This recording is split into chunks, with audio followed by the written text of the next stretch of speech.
بسم اللہ الرحمن الرحیم. میں governor state bank general Haider, نیا پاکستان ہاؤسنگ کی اور شوکت ترین آپ سب کو، اور جو بینکرز آئے ہوئے ہیں آپ سب کو آج میں خراج تحسین پیش کرتا ہوں، کیونکہ ایک بہت یہ میں سمجھتا ہوں کہ پاکستان کے لیے ایک یہ بڑا مومنٹ ہے. یہ ایک ایسا وقت ہے کہ ہم ایک اس راستے پہ جا رہے ہیں جدھر ہمیں بہت پہلے جانا چاہیے تھا. دیکھیں، پاکستان میں یہ بہت پہلے ہو جانا چاہیے تھا، اس لیے کہ ہم سب جانتے ہیں کہ جو تنخواہ دار ہے طبقہ ہے، اس کے پاس کبھی بھی اتنے وسائل نہیں کہ وہ اتنا کیش جمع کر کے گھر خرید سکے. اور ہمیں کبھی یہ سوچ نہیں آئی کہ ان لوگوں کا اگر یہ گھر نہیں خرید سکتے، ان کے پاس کیش نہیں ہے کیونکہ یہ تنخواہ دار طبقہ ہے، تو ہم کیسے ان کی مدد کر سکتے ہیں کہ اپنا گھر خریدیں.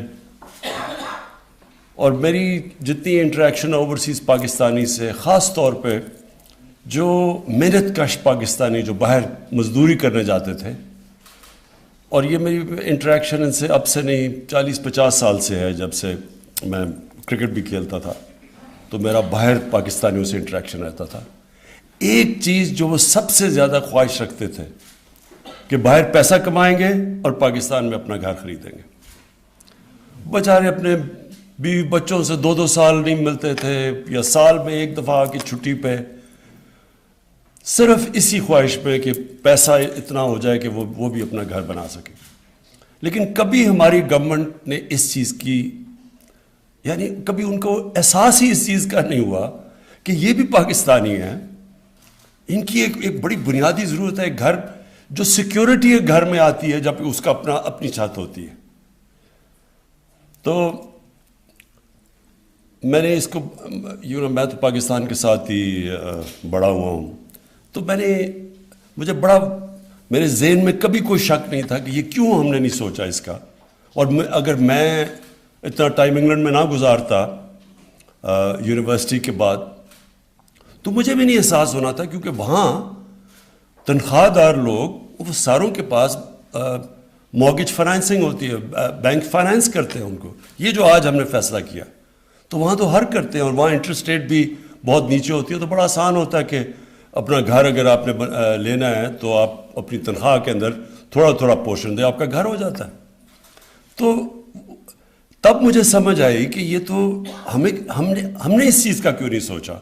تو اصل میں اس کا مسئلہ ہمارے ملک کا ایک ہے کہ ہمارا جو حکومتیں بنتی ہیں اور جو ڈیسیجن میکرز ہوتے ہیں، وہ سوچتے ہی نہیں ہیں عام لوگوں کا. ہمارا صرف سوچ ہوتی ہے ایک ایلیٹ کی. ایلیٹ پیسے دے کے، اگر کیش دے کے گھر لے سکتا ہے تو وہ ٹھیک ہے. اگر انگلش میڈیم ایجوکیشن میں اچھی نوکریاں صرف ایک چھوٹے سے طبقے کے لیے ہیں، تو کبھی سوچا ہی نہیں کسی نے کہ ایک کریکولم ایک لائن جو ساری دنیا میں ہوتا ہے. کون سے ملک میں ایک طبقاتی نظام ہوتا ہے؟ ایک پیسے والا امیر کے لیے ایک نظام، عوام کے لیے دوسرا نظام. وہ کبھی چینج نہیں کیا 70 سال میں. یہ پہلی دفعہ ایک سنگل کریکولم کی طرف جا رہے ہیں ہم. پھر اسپتالوں میں اچھے بھلے گورنمنٹ کے ہاسپٹل ہوتے تھے، آہستہ آہستہ پرائیویٹ ہاسپٹلوں میں اچھا علاج ہو گیا، اور گورنمنٹ ہاسپٹلس کے اندر سٹینڈرڈ نیچے جانی شروع ہو گئی، کیونکہ جو ڈیسیجن میکرز تھے، جنہوں نے فیصلے کرنے تھے، وہ یا پرائیویٹ ہاسپٹل میں جاتے تھے یا ملک سے باہر اپنا علاج کرواتے تھے. تو کوئی فکر نہیں تھی عام آدمی کو کیا ہو. تو یہ ایلیٹسٹ مائنڈ سیٹ ہے، اس نے ہمیں بہت نقصان پہنچایا ہے.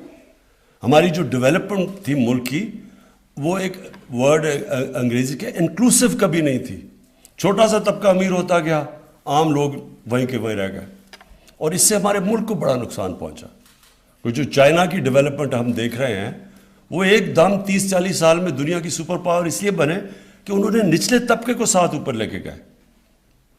تو جب آپ ایک کتنا بڑا فاصلہ کر لیں گے چھوٹے سے امیر اور غریب کا، تو 22 کروڑ عوام ہے ہمارا ایک بڑا طاقتور ملک ہونا چاہیے. ہماری بڑی مارکیٹ ہونی چاہیے، دنیا کی سب بڑی ملٹی نیشنلز کو پاکستان میں آنا چاہیے. لیکن جب اتنا صرف چھوٹے سے طبقے کا بائنگ پاور ہوگی اور نیچے لوگ غربت پہ ہوں گے تو وہ ملک آگے نہیں بڑھ سکتا، جو چائنا نے ثابت کیا۔ چائنا اور ہندوستان کا کیا فرق ہے؟ چائنا کا ایک ہی جگہ پہ تقریباً کھڑے تھے 30-40 سال پہلے، آج وہ چائنا کدھر پہنچ گیا، ہندوستان کدھر؟ کیونکہ ہندوستان میں بھی امیر غریب میں بہت فرق ہے۔ تو ایک تو یہ آج مجھے بڑی خوشی ہے کہ ہم نے اس راستے پہ نکل گئے جس طرح میں نے کہا جدھر ہمیں بہت پہلے جانا چاہیے تھا، کہ عام تنخواہ دار طبقہ، لیکن وہ کم آمدن والے لوگ، ان کو اب پہلی دفعہ موقع ملے گا اپنا گھر بنانے کے لیے۔ اور یہ مشکل تھا کیونکہ سسٹم ہمارا کوپ ہی نہیں کرتا تھا۔ ہمارے بینکس کی جو سارا جو اس کا ایٹماسفیئر تھا، وہ ایک عام آدمی اندر ہمارے بینکوں میں جاتے ہوئے ڈرتا تھا۔ پہلے تو انگریزی میں بولتے ہیں سارے، اوپر سے ٹائی شائی پہن لیتے ہیں، وہ بیچارہ عام آدمی وہ ایلین اپنے آپ کو سمجھتا ہے، وہاں سسٹم ہی ہمارا ان کو اکوموڈیٹ نہیں کرتا۔ تو یہ جو آج میں خاص مبارک دینا چاہتا ہوں اپنے بینکس کو کہ انہوں نے پہلی دفعہ یہ جو اب فگرز ہم دیکھ رہے ہیں کہ ایک دم 6 مہینے میں عام آدمی کو قرضے ملنے شروع ہو گئے، اپنے آپ کو چینج کیا بینکس نے۔ اور میں یہ امید رکھوں گا کہ اب آپ اس کو مزید اور مارکیٹ کریں تاکہ اور لوگ آپ کے پاس آئیں، کیونکہ اب بہت ڈیمانڈ ہے لوگوں کی، اپنا سر کے اوپر چھت کی بہت ڈیمانڈ ہے۔ اور یہ جیسے جیسے لوگوں کو پتہ چلے گا کہ چینج ہو گیا ملک، یہ عام آدمی بھی اپنا گھر لے سکتا ہے قسطوں کے اوپر، تقریباً وہی قسطیں جو وہ کرایہ دیتا ہے اسی کے اوپر وہ اس کا گھر لے سکتا ہے۔ یہ ایک بہت بڑا چینج آئے گا۔ ایک تو سب سے بڑی مجھے خوشی ہوگی کہ ہم اس طبقے کو جو ترستا رہتا ہے کہ اپنی چھت ہو، اپنے گھر پہ اپنا گھر ہو، تو ایک تو ان کے لیے یہ بہت بڑا آج سب سے زیادہ تو خوشی اس پہ ہے، لیکن دوسرا یہ انشاءاللہ ہماری ساری اکانومی کو اٹھا دے گا کہ جب یہ جس طرح کی اب لینڈنگ شروع ہوئی اور بینکس کریں گے، تو جس طرح کی کنسٹرکشن کے اندر جو اضافہ ہوگا تیزی سے، کیونکہ ہمارے ملک میں بڑی سپریس ڈیمانڈ ہے، بہت زیادہ لوگ ہیں جو گھر چاہتے ہیں اور اب تک بڑے کم لوگوں کے پاس ہے، اور وہ اس کی بدقسمتی ہے کہ کچی آبادیاں بن جاتی ہیں جا کے، کیونکہ ہم وہ افورڈ نہیں کر سکتے اپنے گھر۔ تو اس لیے یہ جو سپریس ڈیمانڈ ہے، جتنا اب آپ اس کو پبلسائز کرتے رہیں گے یہ سیکٹر تیزی سے جائے گا۔ رکاوٹیں بڑی تھیں جو شوکت طری نے بات کی، سب سے پہلے تو فورکلوجر لا تھا، وہ پھنسا ہوا تھا، اور وہ پھر سے میں کہتا ہوں یہ تو اگر 90s سے یہ لا پھنسا ہوا تھا تو اس کا مطلب یہ ہے کہ کبھی گورنمنٹ کی موٹیویشن ہی نہیں تھی کہ جا کے اس کو عدالت میں جا کے کیس جیتے ہی ہیں۔ اور دوسرا جو یہ بالکل بات ٹھیک ہے کہ انٹرسٹ ریٹ اتنا اوپر ہوتا ہے کہ عام آدمی کبھی بھی اس سود کی سطح پہ وہ قرضہ نہیں لے سکتا، تو اس کے لیے ہم نے سبسڈائز کیا ہے، اور انشاءاللہ جیسے جیسے ہماری اکانومی بڑھے گی ہم یہ سبسڈی بھی بڑھاتے جائیں گے عام لوگوں کے لیے، تاکہ ان کے لیے آسانی ہو، آسان قسطوں کے اوپر وہ مہینے کی تنخواہ میں اپنا گھر خرید سکیں۔ میں پھر سے آپ اپنے بینکرز کا خاص طور پہ ان کو خراج تحسین پیش کرتا ہوں کہ اتنی جلدی چینج آ گیا ہے کہ انہوں نے عام آدمی کے لیے بھی اب اس میں اردو میں بات چیت شروع کر دی ہے۔ شلوار قمیض میں بھی اگر بٹھا دیں گے تو وہ اور زیادہ آسان ہو جائے گا، وہ گھبرائے گا نہیں۔